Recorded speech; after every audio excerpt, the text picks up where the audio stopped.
Alrighty, today we are going to talk about the El Nino event of 1877. It's been showing up a lot in the media.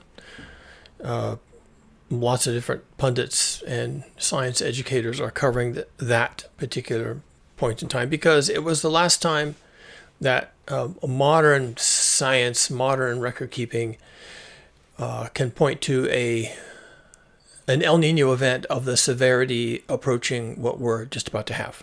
And we are now in the opening days. This is we're on the on-ramp. We have placed ourselves on the on-ramp to a massive El Nino event occurring. Well, the peak always occurs in like November, December timeframe, but we are already on that. It's going to be really bad. I could have. This is not really my El Nino discussion, so I didn't really queue up any of the maps or charts. You're going to be hearing a lot about this in the future, and there's not much I can add to that except just to tell you what's going on, just in case you're not catching it somewhere else. I don't really have a lot of subscribers. I'm not reaching 1 million people with this stuff, so I'm not going to change the zeitgeist on this with my little talk and my little 100 viewers. Okay. I'm not going to change anything. But I may be able to add something to the discussion that people can maybe use later and in their own way educate the public. And that's kind of your job, right? When I come on here and I share what I know or what I feel is going to happen, then not only are you enabled to understand better what's happening in your life, and things will happen in your life. So it's good to be prepared, at least mentally, intellectually, emotionally. But also, you can help other people prepare. And as things become increasingly dire, as they will, you'll be with people who are really scared and are really complaining and wanting the government to do something, right? You know how it is. And we all do that, right? Government has to. Okay, well,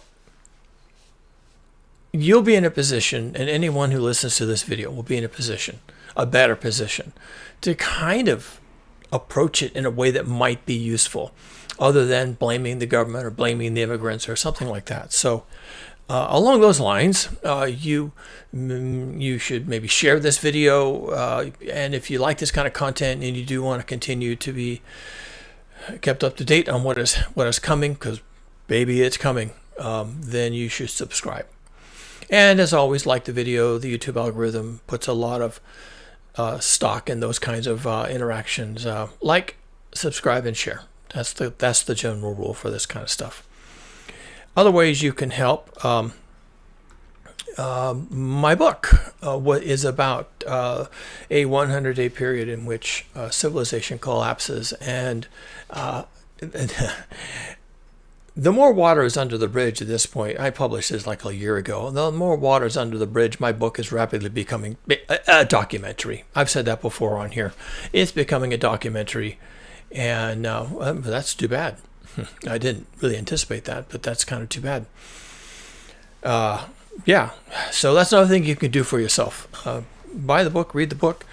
It comes in a hardback, a softback, and also an ebook format. All available at Amazon, and you can find the link in the description to this or any of my videos. Also, while we're on the subject, you can buy me a coffee. There's also a link in my descriptions of my videos to buy me a coffee. And people sometimes do that. And it always makes me feel better when people are, throwing out some tangible appreciation for the work I do here. And it's up to you, whatever you can do. So, like I said, this isn't really going to be about El Nino as such. This is going to be about what we're going into. I'm not going to describe El Nino. I'm not going to go over the science. I'm not going to go over the charts. I should go over the charts. I think I want to be more organized around an El Nino discussion. Let's talk about the year 1877.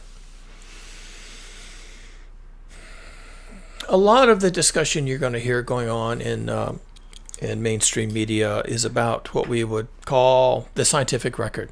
So how far back does that go? We started collecting scientific data concerning El Nino in the early 80s.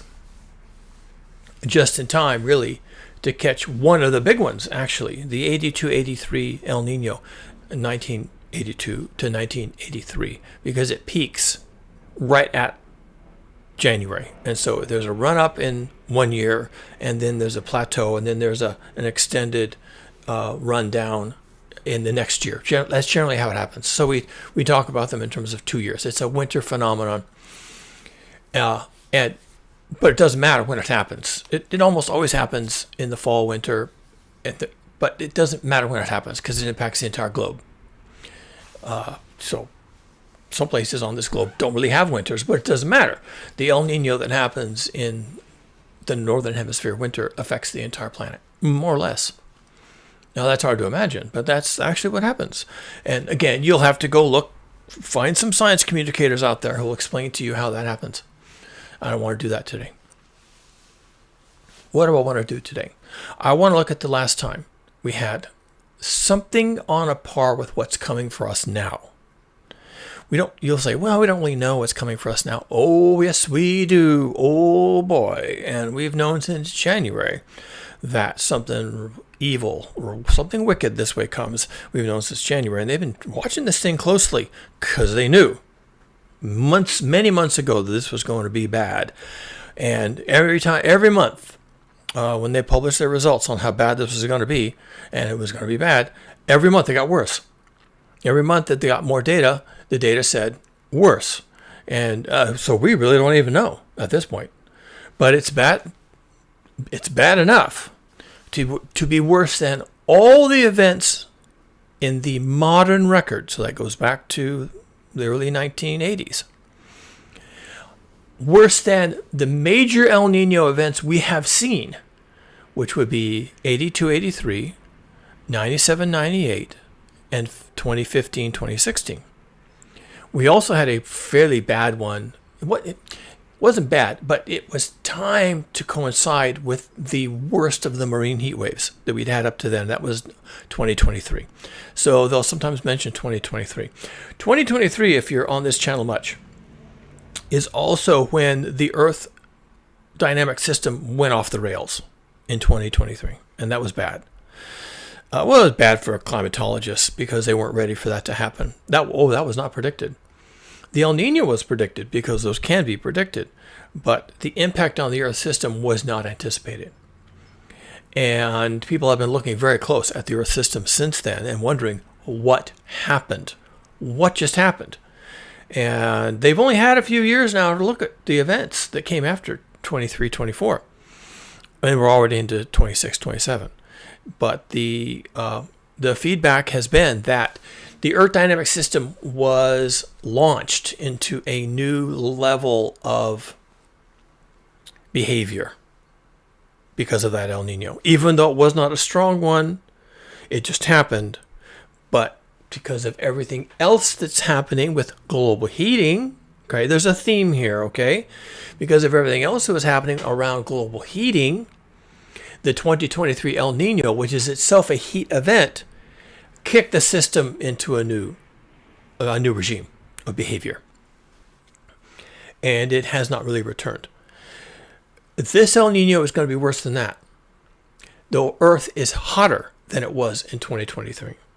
The Earth system was left in a state that was unstable in 2023. So we're entering a huge event, a huge El Nino event. And it's going to be on a scale with the only other event we know happened, which was 1877. As usual, of course, it's a wintertime phenomenon in the northern hemisphere. So it was 1877 to 1878, but it was the impacts on how we organize ourselves as humans, the impacts on how we are organized were so severe that it took years for us to come back to any kind of normality. I think I even heard this morning that it took a decade. Civilization, which in 1877 was very different than it is now. Maybe what we have now is actually better, but back then there was something we called civilization. Civilization was hit so hard in 1877 by the El Nino they had then that it basically rang like a bell. And it took a decade for things to settle down. So I'm going to talk about that. I want to talk about that here. Why would we even want to talk about that? 1877 was a long time ago. But the El Nino is a recurring phenomenon on the same planet with the same oceans and with people doing what people still do. People still have to do things. What do we do? What do humans do that was curtailed in 1877? Well, we eat, right? We survive rainfall events. We survive heat. We survive droughts. We have herds of animals that have to survive. We are dependent on in various ways. We have entire cultural assemblages of people who, if they are too badly hit by a weather phenomenon, which El Nino is not, but it looked like weather. If a bunch of people, if a large region of people becomes hit too hard, their culture, the way they do things, their expectation for themselves may actually be disrupted. So a brief description of what happened in 1877 because of an El Nino event that was on a par with, and maybe even not as violent as the one we're about to have at the end of this year. Okay, so this one will be worse than that. It was a different world in 1877, but the phenomenon is going to be on a par, if not worse this time. We also have a lot more, considerably more global heating on top of everything else. So climatologists, not so much your meteorologists, because they're not tuned into any of this. Okay, you got to talk to people like me. The climatologists are really, really scared of what's coming. And some of that fear, and that's what it is starting to migrate into the broader discussion. So politicians are starting to notice that there's something bad coming. Meteorologists are even starting to notice. They are a group that tends to be in hard denial about all this climate stuff. Hard denial. It's sometimes ludicrous, the things I hear them say. But even the meteorologists, as a class of people, is beginning to get on board with this, all right? So, what can we expect later than this year? All right. Again, let's look at 1877. A couple of statistics that jump out that we should start with. And we won't end there, but we'll start with this. 3% of the human population of Earth died, is one estimate. 1877, there was some pretty good record keeping. And the places that were affected were under colonial control. So we're not having to go back to, yak herders in Siberia to ask them how they fared in 1877. The British Empire was everywhere. The Germans were everywhere. The Italians were everywhere. They all had empires. They had carved up Africa. They'd carved up Asia. They were taking meticulous notes about everything. These were scientists, right? They're the Italians, physicists, French, Italians, Portuguese. Of course, the British, the Germans, the Russians. They all had scientists and geologists and all these different people, and they were going out into their colonies, their holdings, and they were looking at the plants and the trees and the people and the animals, and they were making records and recording climatological records and measuring rainfall, measuring temperatures. They had everything going on for the time in their colonies, their holdings. So we do have pretty good records. We also have really good records, it turns out, from ocean-going vessels. So, big ships, 1877, that we were well into steam. These were steamships. These are big ships. And they had, again, fully modern. And then they were looking at everything that was happening in the ocean as they were going back and forth and back and forth. And there was a lot of them. And they had scheduled runs. And so we have a lot of really good data for what was happening in the oceans. And we have good data for what was happening on the land. This was 1877. And it turns out to be enough. It turns out to be enough to determine that the horrendous events that happened in that time frame, from 1877 onwards a ways, like I said, it was like ringing a bell, that those horrendous events, which maybe people at the time didn't know what was going on, but scientists, when they look backwards, and certainly from modern times, where we know that these periodic climate events do happen, then we can look backwards with the advantage of our modern understanding of the Earth system. We can look backwards at 1877, and the data is there, right? The headlines are there, the observations are there, and we can reconstruct what happened in 1877. And it was a monster El Nino. The El Nino phenomenon is a departure from normal sea surface temperatures in the central Pacific, equatorial central Pacific. It's measured in degrees Celsius, and as a phenomenon, we're looking at ocean heating. So these are departures from normal, and normal is one type of a number, and then departures from normal is another number. And it's interesting for us because that's what El Nino is. There's also a La Nina. We're not going to talk about that. El Nino conditions are recognized formally when the temperature, the surface temperature of the central equatorial South Pacific reaches 1/2 of 1 degree above normal. 1/2 of 1 degree C above normal. That's the threshold for saying, oh, well, we have an El Nino. Well, that would be a mild El Nino. 1/2 of 1 degree C is elevated, which is kind of hard to do with water. Water doesn't heat that fast and doesn't cool that fast either. So when you're getting anomalous heating of water, it's worth paying attention to. I mean, if it's average for years, and then boom, you get a 1/2 degree C increase, you're like, oh, well, that's interesting. It's interesting, right? And it's the threshold for saying it's interesting enough to be considered an El Nino event. Well, it doesn't stop there. And sometimes you'll get an El Nino event that goes as high as 1.5 degree above normal. Not 1/2 degree, 1.5. And that's considered a strong El Nino. And you can get some pretty severe weather effects from that. And then once in a while, very rarely, it'll get to 2 degrees C above normal. And that's now we're talking. Now we're all sitting up and paying attention because we're climatologists and we're seeing a 2 degrees C increase above normal in that part of the ocean where this is measured. It's not global. It's not a global sea surface temperature change. It is in a very specific area where this is measured to determine if there is an El Nino phenomenon happening. It's a very small part of the Pacific Ocean, but it's just a measurement area. The El Nino phenomenon, when it occurs, affects the entire planet, in particular in the northern hemisphere.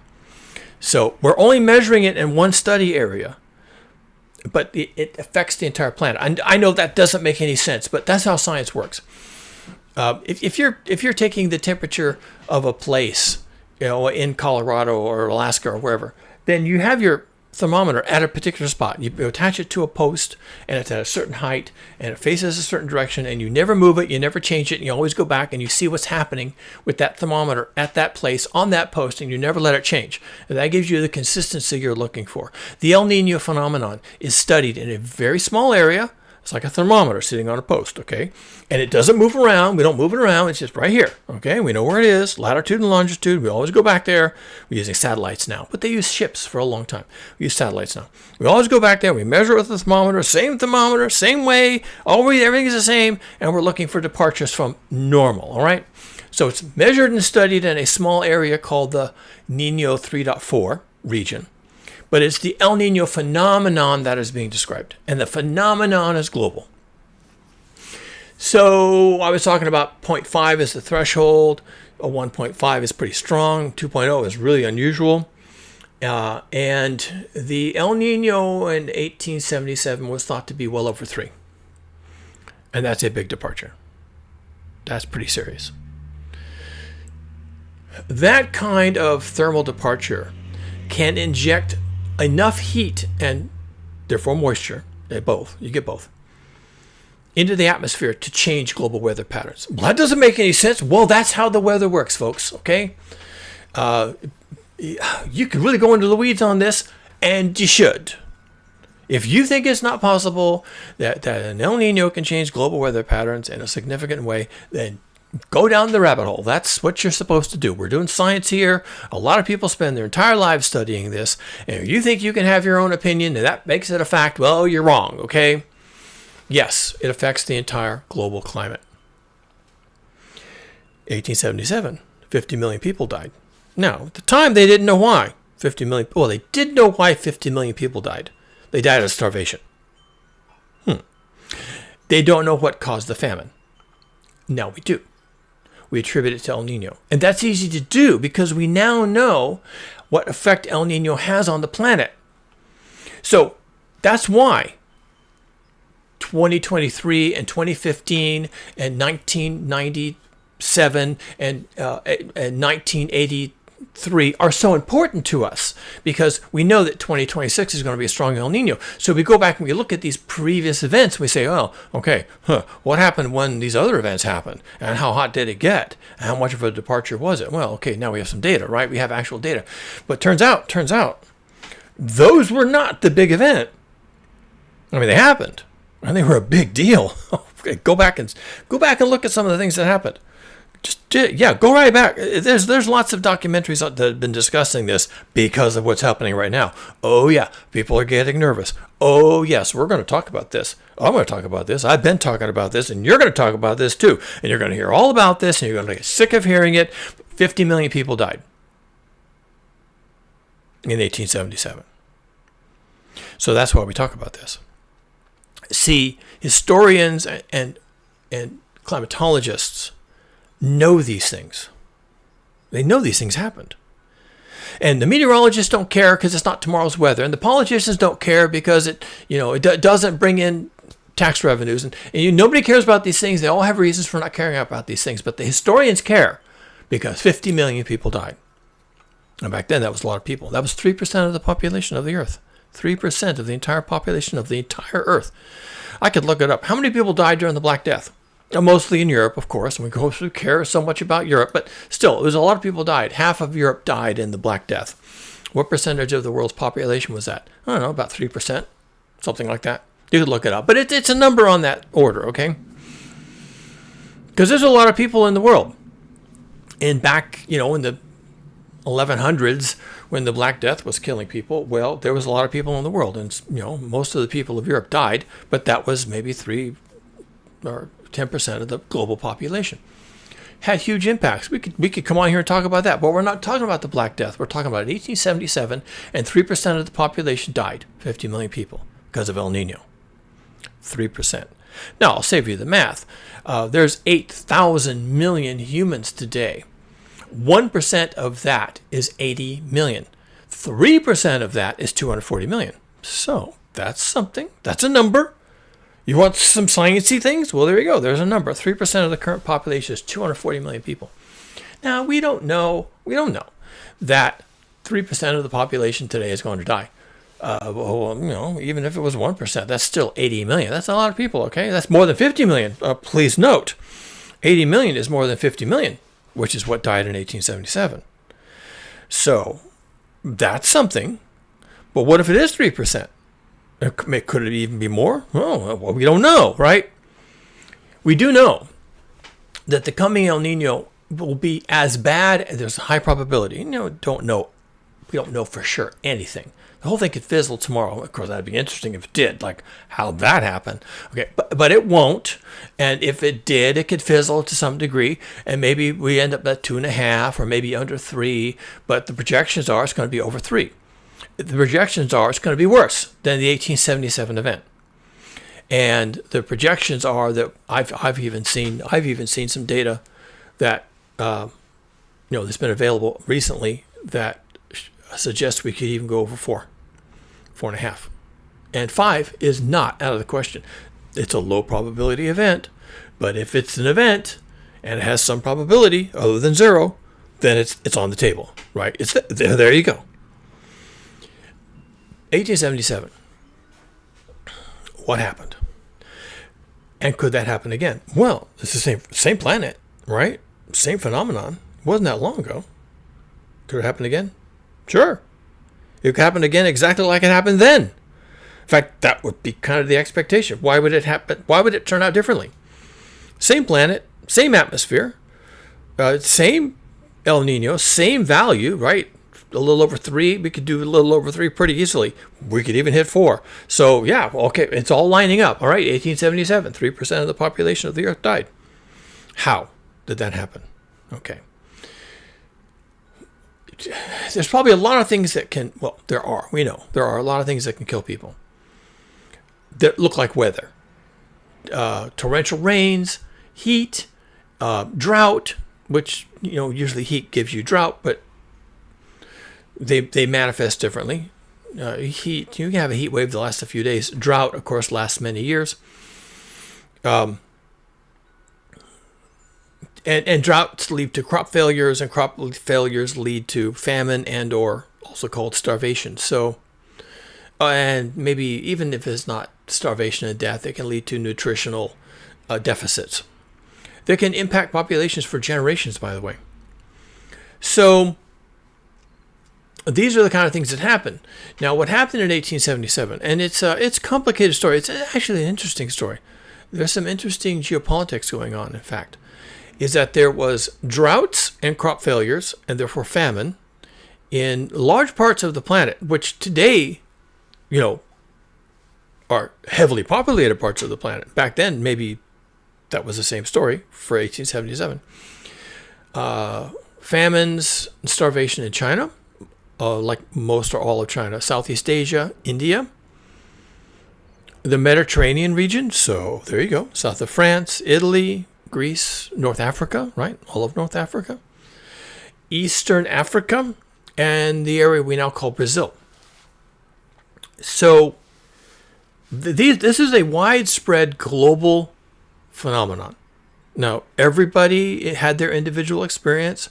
We didn't really have globalization back then. We certainly didn't have the sorts of tied together global systems we have now.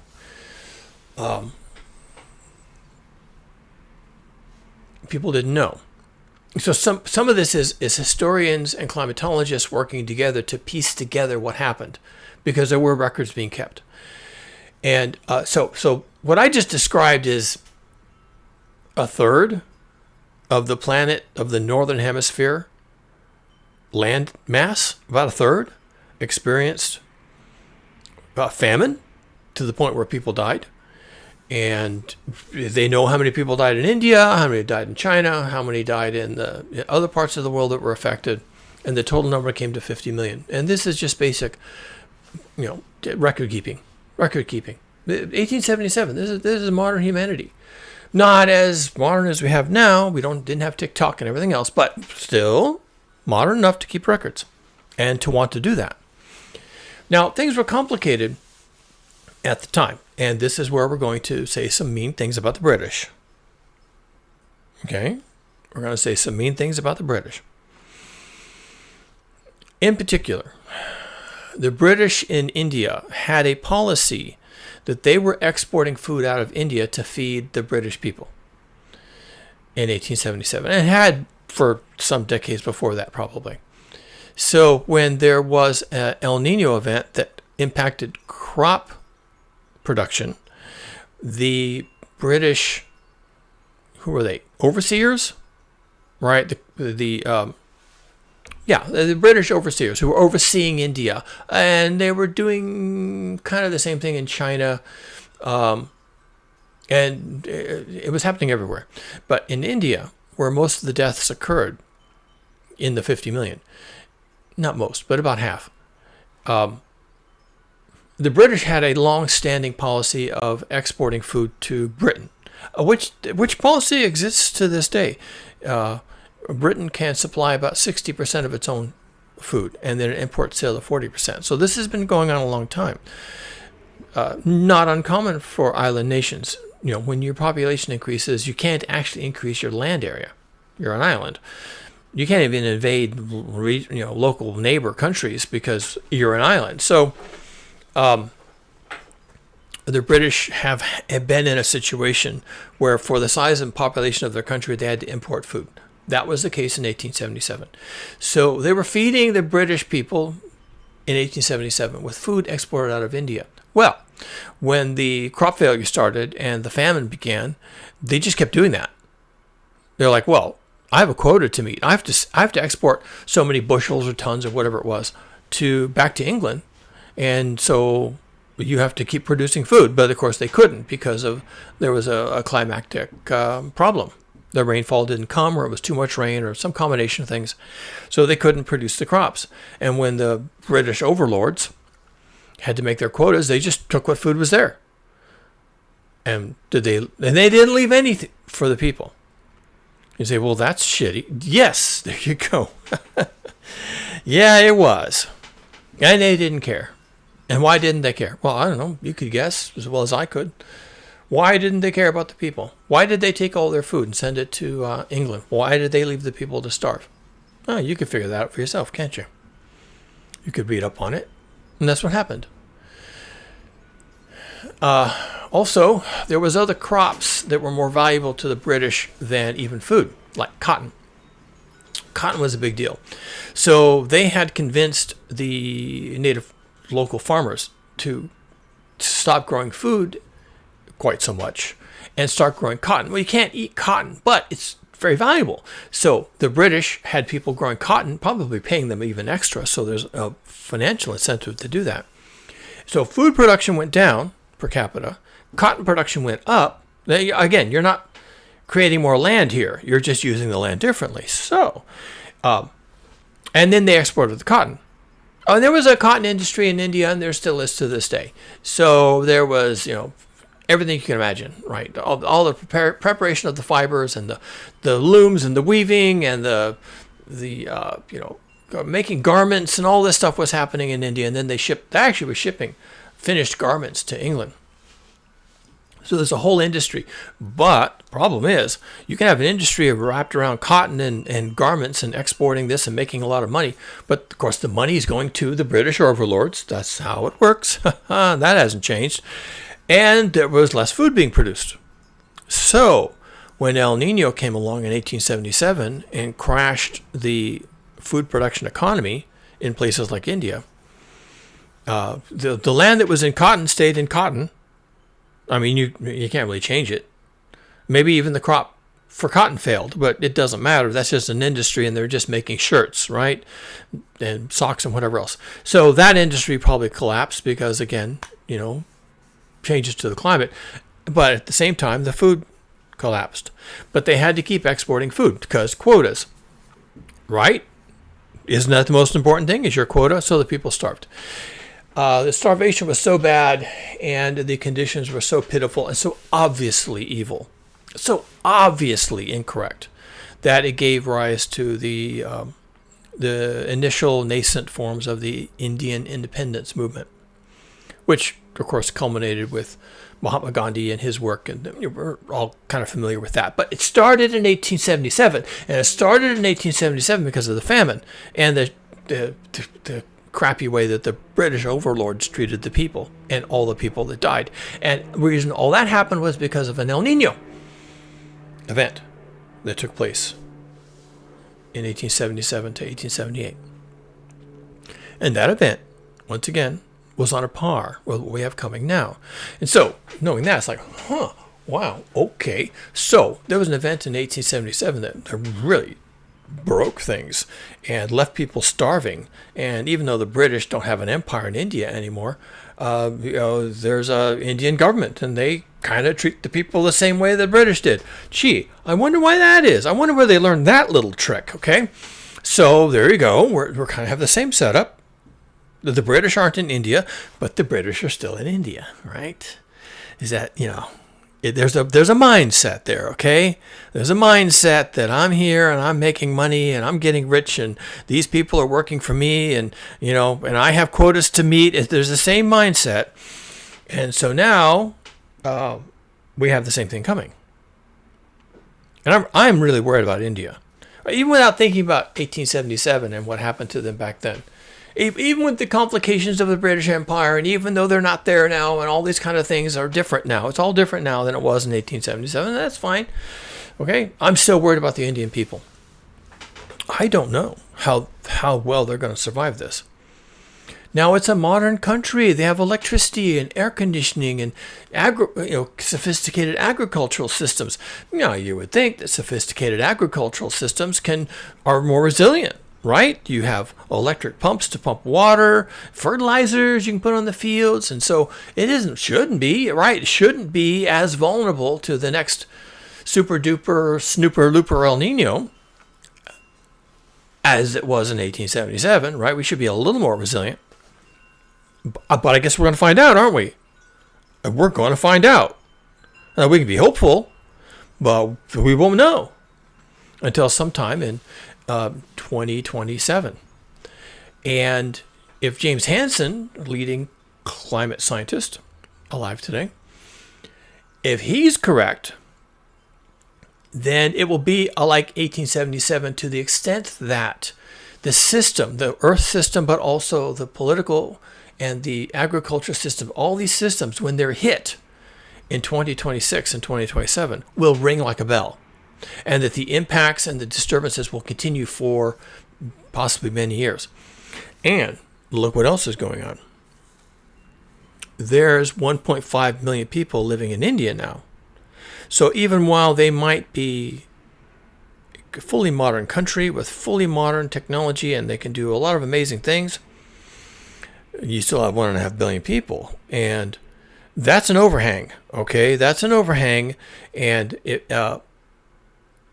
when the systems they have now in place are finally impacted by the 2026-27 El Nino, we're going to see how resilient they are. Right now we don't know. We're about to find out. So we're doing this experiment that is kind of an echo of 1877, fast forwarded into modern times with modern solutions and modern people and modern thinking and modern climatology and modern weather prediction and modern machinery and modern interdiction. So, and modern food aid systems and modern, emergency alert systems and the ability to understand what's about to happen, to get out in front of it. We have all that working for us now. So maybe we'll be okay. Maybe we'll be okay. And it could be just fine. But in 1877, with a fairly modern system, all right, it wasn't fine. It just wasn't.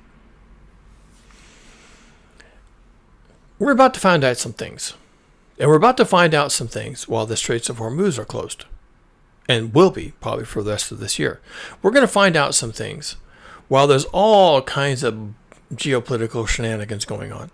Ukraine is bombing the Russian oil infrastructure, right?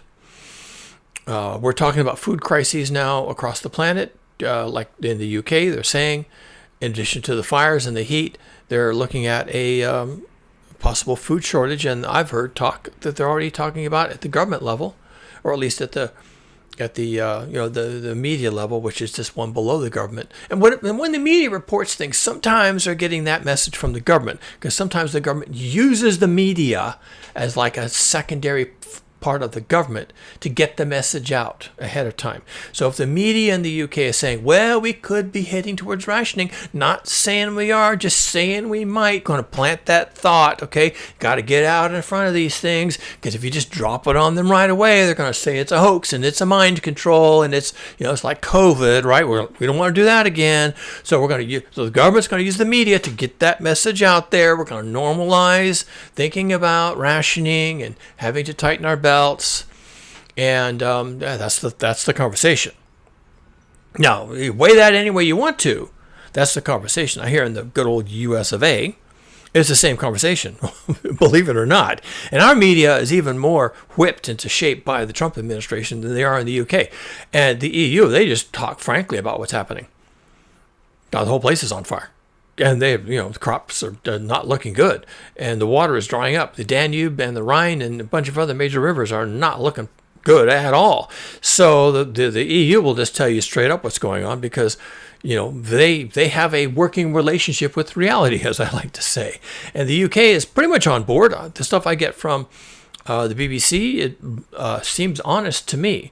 So, and here in the US, it's a complete circus act. The American people will never know what hit them. I mean, that's probably by design. The American people are not very reliable. They're not. Our people are not that educated. The amount of illiteracy, just raw illiteracy, is breathtaking. You'd be surprised how many Americans can't read and have a very low opinion of people of any intellectual stature at all. So scientists, doctors, educators. They just don't want to hear it. They just, whatever. I feel bad that I don't understand what you're talking about. I feel bad that I don't understand half the words you use, and so I don't want to hear you. If you shut up, go away. If you don't shut up, we're going to put you in prison. That's kind of the attitude here in the U.S. So the U.S. people are going to be completely steamrolled by this, and will probably act horrendously when it hits. Hopefully in Europe and the UK and India, right? China, I expect them to react better to the coming El Nino disaster that's going to hit us at the end of 2026. So that's good. That's a good story. We're hoping for that because in 1877, these same areas went under. They had no response to speak of, and they died by the tens of millions. Now, I do want to go into a dark place. I feel like I have to do that because there may be a dark place here. I don't go into the dark place because I want to, because there's lots of signs that this might work out okay, except here in the U.S. But because the U.S. is vulnerable, there is a dark place here. The U.S. is like, what, a third of the global economy, right? And a big part of that is then Europe and the UK, if you want to combine those two. And then there's another big part that's combined from Africa and, say, South America, Brazil mostly. Argentina has a big economy. And there's a dark story here if we're not careful. There might be a dark story here even if we are careful. And let me tell you what the dark story is.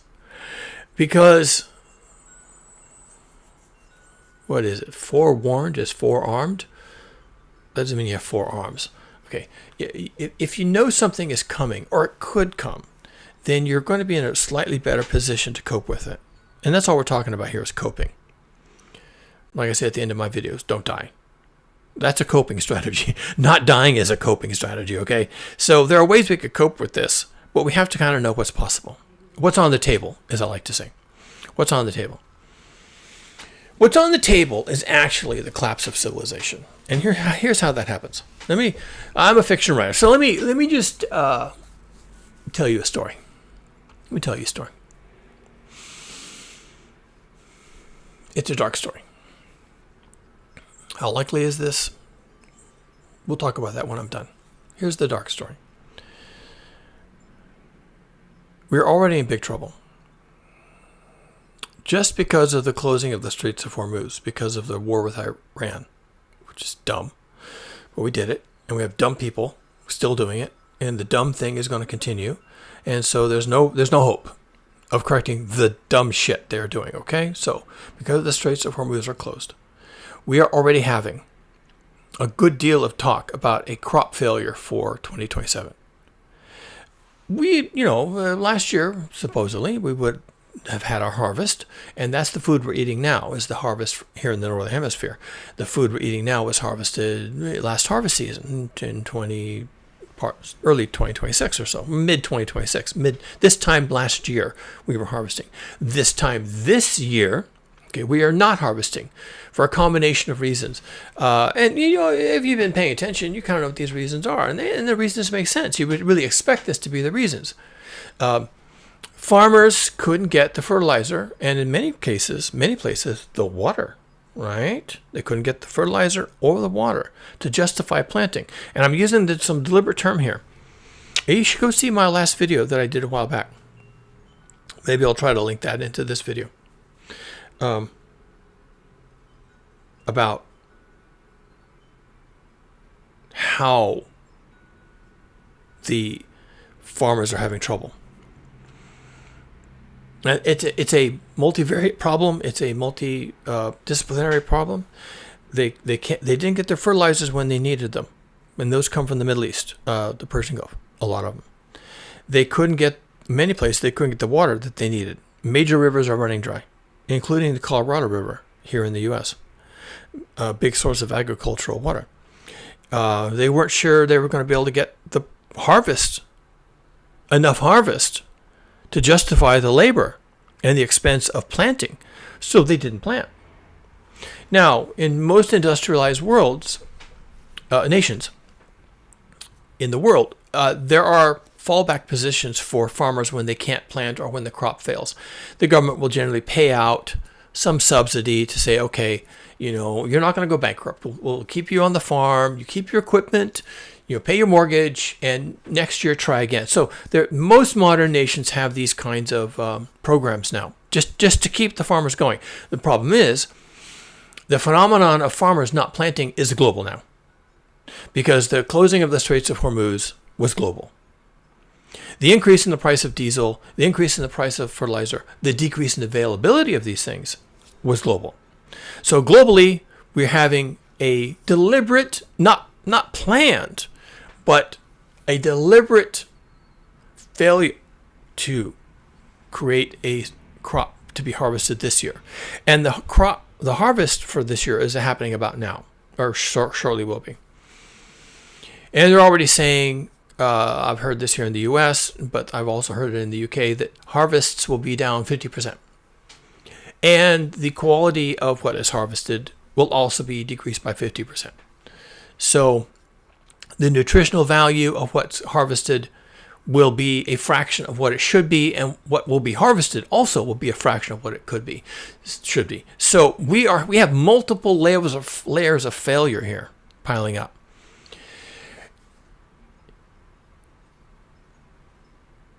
In 1877, we did not have a global marketplace for food. Now we do. In 1877, we did not have a just-in-time economy where nothing was stored, but we do have that now. In 1877, there was a lot more subsistence farming. A much larger percentage of the population worked in farming. It was more of a focus of everyone's life, to the tune of like 90% of people were farmers. Okay. And a lot of it was dry land farming. A lot of it was manual farming, so hoes and shovels and casting the seed by hand and harvesting it with a sickle and whatever else and digging up the potatoes with a shovel and by hand. And and people were closer to the land. There was more people working in the land. They had a lot of cultural understanding of the land and cultural practices. And we don't have any of those things working for us now. Our food supply right now is basically almost all or nothing. We're kind of on the edge of all or nothing. So either completely works out and everybody gets fed. I mean, there's politics involved, of course. Everyone gets fed within the bounds of politics, okay? Or nothing. And we've never had nothing in this all or nothing just in time global economy. We've never had nothing. Well, stand by, because they didn't plant and they don't expect a harvest, and what gets harvested will be of low quality.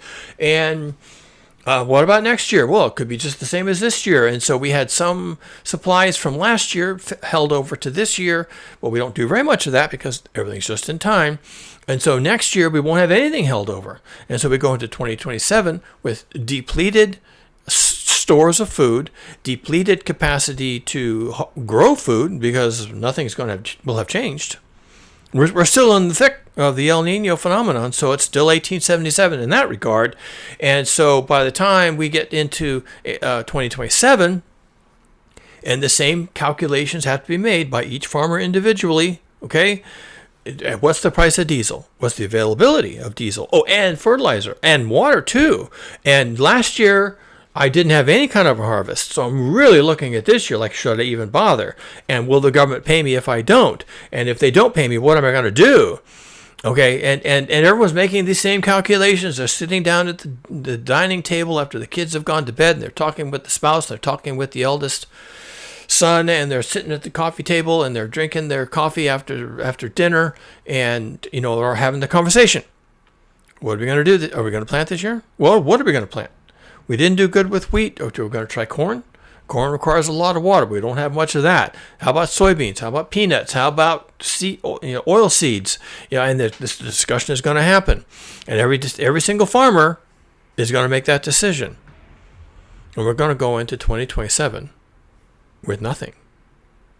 And we may come out of 2027, harvest time, this time next year, with not much. And there you go. And that's the problem, isn't it? That's the problem. Not whether or not, El Niño, it's going to be 2.0 or 3.0, or goodness, it's 4.2. Oh, no, a number that I can't even begin to understand what this number means. That's not your problem. Your problem is they didn't plant any food. I mean, that's your real problem. In 1877, 50 million people starved to death. Ta-da. What'll happen in the modern world? Well, we have tractors and they run on diesel. And we have artificial fertilizers and we do crop rotation. We have hybridized seeds, right? We have the GPS and we have the internet and we have lots of ways to move food around the planet. Ships, cargo planes, and we have everything working for us. And all this stuff is just in time and it's amazing and it's so profitable and there's food everywhere and everyone eats except everyone doesn't eat, right? So even with all that, we still can't feed 8,000 million people. Well, maybe we could do things differently. Yeah, you may think that, but we're not. So there's that. And then we blocked the Straits of Hormuz. We humans did that. So there's that. And this year the farmers, by and large, didn't plant. That's a fact. And next year we'll be well into the 2026, 2027 El Nino. That's a fact. And we don't even know how bad it could get, but it's probably going to be worse than 1877. So there's that. And plus we have global heating. We have marine heat waves and global heating, and there's that too. And so what should we expect?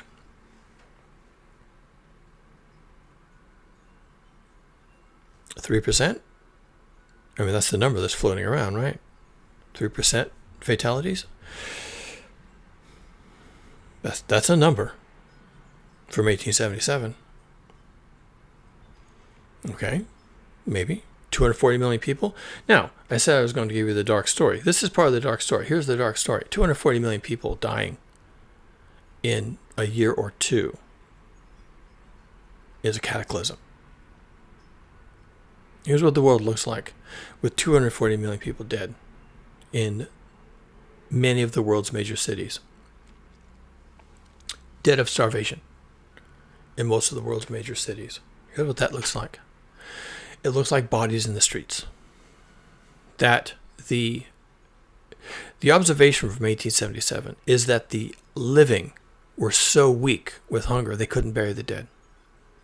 What do they do with the dead? I don't know. They don't talk about that. Even still, they don't talk about that. And that was 50 million globally. What if it's 240 million? 3% of the current population. What's the chance of this happening? Well, I don't know. It's not zero. It is a non-zero chance of 3%. Again, we've done that once already. It's a non-zero chance of 3%. Could it be more than 3%? Ooh, wow. Now, that's a thought. But let's just say it's just equal to 3%. 240 million people dead over the course of 6 months to a year. Maybe 18 months on the outside. 240 million people dead. 3% current population. Bodies in the streets. That means that villages have nobody in them. There's nobody there. The people who survived had to leave because there wasn't enough village labor to plant or bring in the harvest. Therefore, they had to leave. People will just leave. Where they go? They go into the cities. Well, that's where the food is. The government will bring food. They won't bring it to the countryside. They'll bring it to the cities. That's how you do it. That's how you save the most number of people possible. You bring food and water and medicine to the cities. So the people in the countryside head into the cities. The population of the city increases. Diseases. These people are already weak.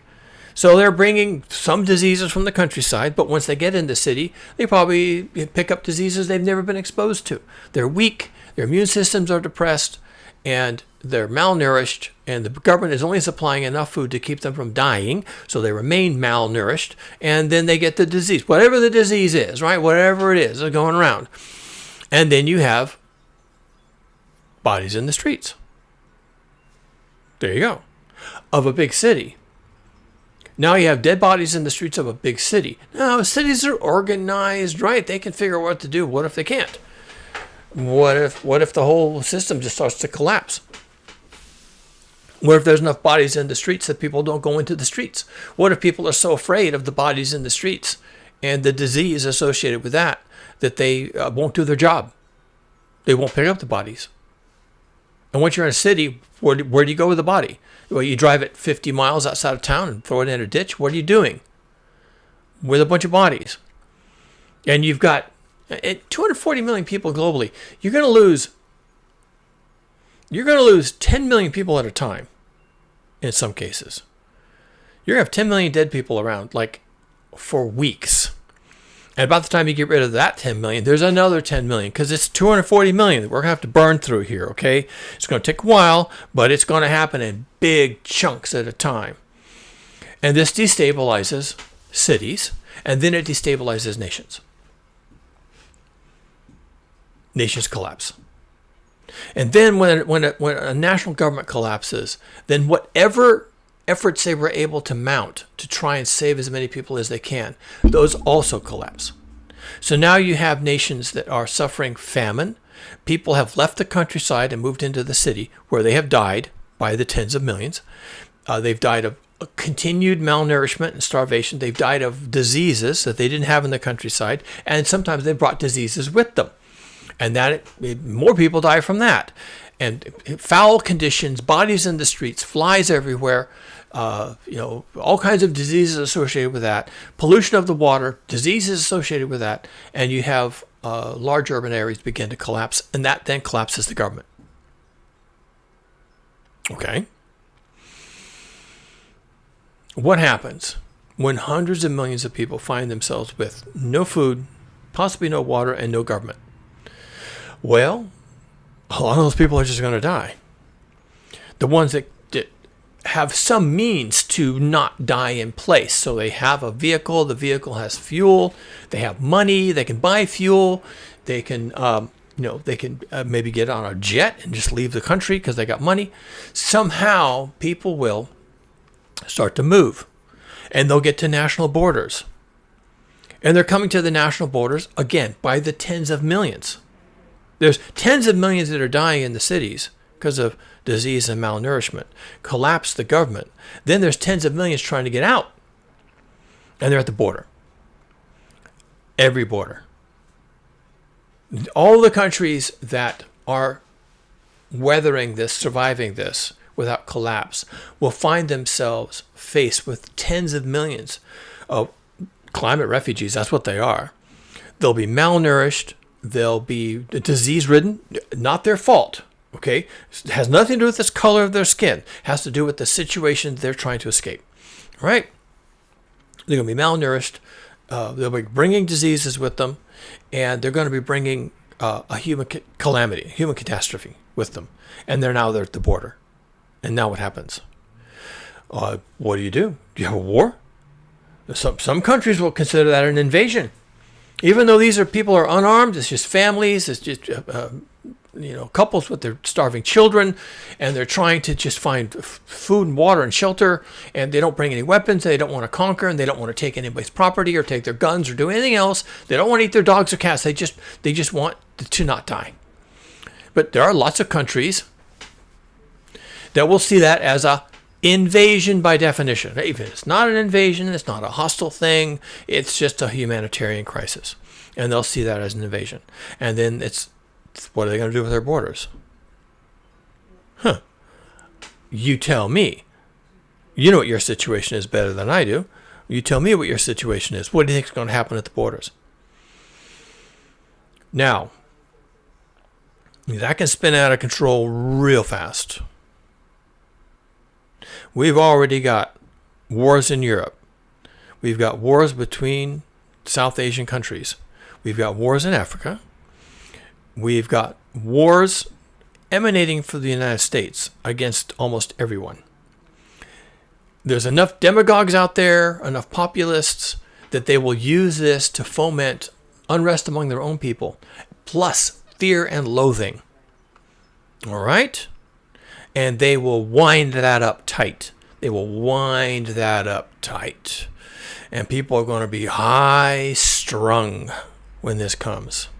And when those refugees are at the border and they're looking thin and brown and dangerous, and they're making demands for food and water, and there's starving children, and it's a hoax, and it's a conspiracy, and it's this, and I'm all wound up, and I'm afraid of everything, and I don't know what's going to happen to me, and my culture, and my religion, and my food, and my water, and you're going to bring these people here, and you're going to move them into my house, into my backyard, take my food, take my guns, take my water, give it to these people that I don't even like the look of, and I'm going to have religions I've never heard of, and I'm going to have people speaking in languages I can't even understand, and so they get wound up. They get wound up. Whether any of that's going to happen or not, Doesn't have to happen, right? It doesn't have to even be possible. It can be completely impossible. These people will never do any of those things. But you can wind them up. And that's what will happen. Because we've seen that happen. That's happened. What do you think Brexit was? Right? People get wound up. And they're already questioning that narrative. Like, what was that about again? Was that really a good idea? Wait, why did I want that again? What was that? I don't remember what I was thinking at the time, but I'm looking back and I'm thinking that was a bunch of bullshit. Okay, so yeah, people get wound up, and then when they've been wound up, and then they come back and they think later, I think I got wound up. Okay, so that's after the fact, but when they're in the middle of it, they like being wound up for some reason. Why? It's animating? It makes you feel like you have purpose? Do we need enemies? Where's this going? This is the dark story. Where is this going? Global war. Not necessarily a nuclear war. You don't nuke refugees. Oh. However, well, there you go. All right. What's the story we're hearing? That the U.S. has run out of munitions fighting the Iranians? Huh. Yeah, well... So, you've got 30 million people, maybe 50 million people massing on the Mexican border. Only a tiny fraction of them Mexican. The rest of them simply got into Mexico somehow. Maybe walked in from South America, right? That's a possibility. And but now you've got 30 million people massing on the southern border, and big camps, and they're coming in and they're fighting with the troops, and they're fighting with the local townsfolk, and they're knocking down the fences that Donald Trump didn't put up, and doing all these things. They're invading, right? So you have all these camps, right? All these camps just across the border, all these people. They're tarp sheds and tar paper sheds, and tents. Do-gooders, give them actual tents to sleep in. Like, what was that about? We don't need do-gooders, but there's some tents out there because of do-gooders. So what do you do? What do you do when you're afraid? And all you hear is shit that's winding you up. You drop bombs. Oh, you're such a fear-monger. Well, okay. Maybe I'm wrong. In 1877, they let them starve to death. Bad optics. Bad optics. And do you think that people won't know, given the TikTok and Facebook and all the rest of it, do you think people won't know that 30 million people are starving to death? They will. So how do you solve that? How do you solve the visual, right? How do you solve the visual? Quickly as you can is how you solve the visuals of that. How bad could it get? Pretty dark. It's pretty dark, let me tell you. 1877, it got dark. You think we can't do that again? You can't. You think we're different? You think we can't do darkness again? Oh, let me disabuse you of that kind of hope. We haven't changed. Maybe we're worse. America is definitely in a dark place right now. So was the UK. So was a lot of Europe. It was a very dark place. It's been years of getting wound up. People are in a dark place. And you think we can't do something dark? Think again. Think again. And when I'm sitting here preparing you for the massive super duper snooper looper El Nino, it's going to be 3.5 and 4 degrees. It's going to eclipse everything we've ever seen, and it's going to be crop failures and famines and farmers not even bothering to plant and all this kind of stuff going. No water, no fertilizer, no soil. That's just blowing away with the wind, and no diesel. Everything's too expensive. It's available, but it's too expensive. I can't even make money if I plant. Okay, with that going on, you think there isn't something dark at the end of all this? You think we're just going to rally ourselves around the humanitarian effort? Oh yeah, you do. You think so? Yeah. Okay. What can I say? That'd be nice. I'll say that. I'll come out and I'll say that would be nice. Yes, but that would be a change for the better. Oh, that would be unexpected. Mounting our efforts towards the humanitarian catastrophe, that would be unexpected. Am I right? Well, I mean, would you expect that? No, of course not. Of course not. You can't expect that. It'd be nice. It'd be nice if we didn't have 240 million people starve to death. Yeah, sure. Nice. Nice to have. Do you expect it? I don't. And once it's 240 million and there's bodies in the streets of most of the major cities in the world, including places like Paris, okay? Once there's bodies in the streets, and then I don't think civilization holds together. And that's where the dark story goes. Civilization collapses.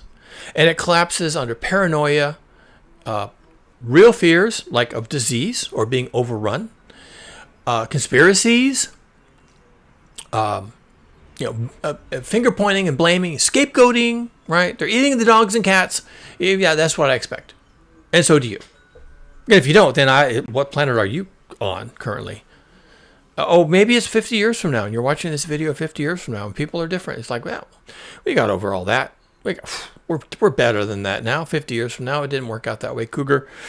I mean, it was bad in 2026, 2027, but we're better than that now. And the next El Nino that's as bad as 1877, that's the one that's coming up on us, and that's why we're watching your video 50 years later. We'll be fine. Yeah, but that's 50 years later. In the period of time from 1877 to 2026, we didn't change at all. No, that's 150 years. We're still ready to go. We're still ready to completely screw this up. Will we? Sure. Yes, we will. Because we learned nothing in 150 years. Nothing. Zilch. Oh, if anything, we learned World War I, and we learned World War II, and we learned the fight against communism, and we learned paranoia, and we learned chemtrails, and we learned fluoridation in the water. We learned a lot of things in the 150 years. And we're all worried about 5G and fibers and fluoride, and we have all kinds of new problems we didn't have in 1877. And then 2026 came along. So what do you expect? I mean, really? What can any of us expect from this? We haven't changed. You think we have? We haven't changed. I mean, I'm looking around and I'm not seeing, well, if anything, it's worse. I mean, there was a lot of paranoia in 1877 too, because after that we had World War I. So guess what? It was going on. Yeah, but it's still going on today. And we've got the internet and TikTok and X.com and every other, sewer to marinate our brain pans in. There's so much sewer in people's lives. And there was a lot of sewer in people's lives back in 1877. Look what the British did. Okay, they weren't thinking clearly, except they were thinking clearly about how to protect their profits. So has that changed? Are you going to argue with me that has changed? We got data centers everywhere stealing people's electricity and making their water undrinkable and moving communities out of places they've been for 100 years because of data centers. And you're telling me that that's any different than 1877? Is that what you're going to tell me?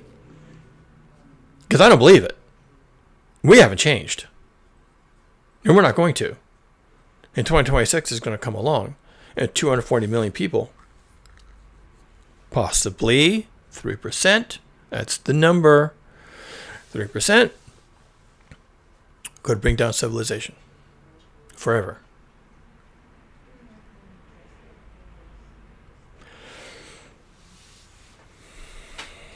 Where do I go with that? I don't know. Just wanted to share because that's what I do, right? That's what I do. What am I doing here? Science communication, 1877 happened. That's real. Can't walk away from that. Can't say that didn't happen. It did. And 3% of the people died globally. And that's real. And that happened. And what can we expect this year? Oh, I don't know. I guess we'll find out, won't we? And how are people going to behave this time? I guess we're about to find out, aren't we? And what's going to be the repercussions for years and decades and centuries after this? Well, we'll just have to find out, won't we? Yeah, that's what's going to happen, folks. We're about to find out. And I suggest you get on the right side of all that. I suggest you find some way to purify your thoughts and to purify your values and to straighten out how you treat people, because you might be on the wrong side of a border, right? And it almost doesn't even matter which side you're on. It's the wrong side. There's going to be people trying to go this way, and there's going to be people trying to make that impossible. And whichever side of that you're on, it's the wrong side of history. And I'd put that 8 to 12 months out.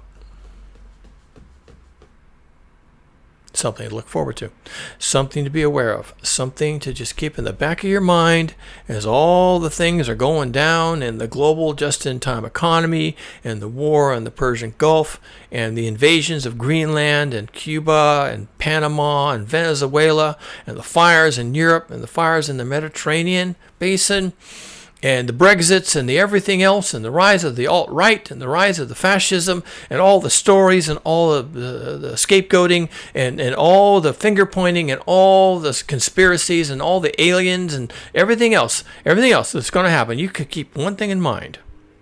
We've been here before. 3%. We could do that again. We could even exceed that, couldn't we? Yeah, we could do better than that. We've got nuclear weapons. Oh, yeah, we could do better than 3%. Huh. Oh, yeah, I do. I'm pretty sure. I'm pretty sure there's a bunch of people that could do better than 3%. They're already talking about 50%. Right? That this planet can only handle really 4 million people. The truth is it can handle a fraction of that. But they're talking about it. They're letting it be out there. 50%. So you think we can't do 3%? You think we can't do better than 3% when 50% is currently on the table? Well, there you go. Yeah, you figure it out. See if you can figure it out.